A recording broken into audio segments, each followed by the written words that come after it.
बात ऐसा है कि अगर ये काम करता है, तो आयुर्वेदिक घृत के बारे में अगर देखा जाए, तो हम सभी को पता है कि हम नॉर्मली किसी भी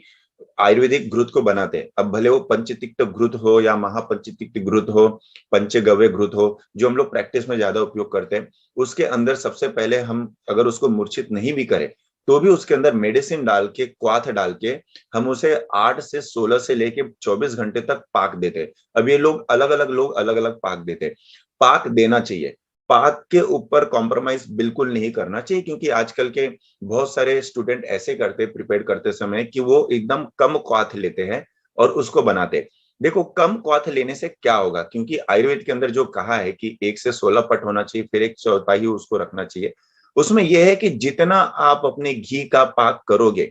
घी पाक करने से, जैसे आयुर्वेद के अंदर कहा गया है कि आम उसके अंदर बिल्कुल निकल जाता है, गुरु गुण निकल जाते हैं, थोड़ी उसके अंदर लाघवता होती है, अग्नि दीपक प्रॉपर्टी आती है। इनडायरेक्टली भले आयुर्वेद के ग्रंथ के अंदर अलग अलग केमिकल्स के बारे में या मॉलिक्यूल्स के बारे में नहीं कहा गया है, लेकिन आज भी रिसर्च आर्टिकल में क्लियर माना जाता है कि जब भी आप घृत को उबालते हो, और जितना अच्छा आप उसको उबालते हो, उतना ही उसके अंदर रहने वाला लैक्टोस, केसिन, वे प्रोटीन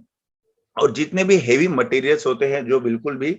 अनडाइजेस्टेबल होते हैं। और आज आज जो मॉडर्न आप यानी कि वेस्टर्न कंट्री है, जिसे आप देखोगे लैक्टोज के ऊपर वो लेक्चर देते हैं कि लैक्टोज क्यों बेनिफिशियल नहीं है, इसलिए आपको दूध अवॉइड करना चाहिए, घी अवॉइड करना चाहिए, केसिन जो है ये थोड़ा हार्मफुल है आपके लिए और ये सब डिजीज कर रहा है, तो ऑफकोर्स ये करती है। लेकिन आयुर्वेद पद्धति के अंदर जब आप घृत का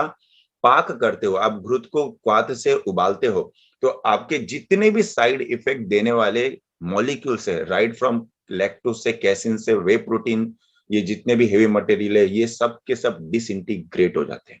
ये सबसे बड़ी बात है कि क्यों आयुर्वेद के अंदर घृत पाक करते समय जो है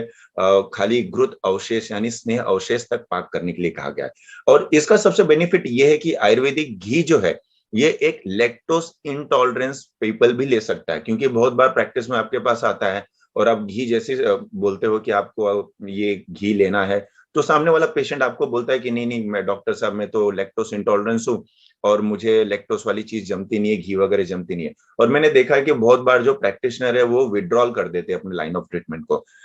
तो ये ऐसा नहीं करना चाहिए, आपको पेशेंट को समझाना है कि जो आयुर्वेदिक घी है, जो प्रॉपर घी है, इससे बिल्कुल भी लैक्टोज इंटॉलरेंस के सिम्टम्स नहीं आते, आप सेफली इसके अंदर दे सकते हो। इसलिए आपका जो बनाया हुआ घी है वो प्रॉपर पचित होना चाहिए। अब बात ऐसा है कि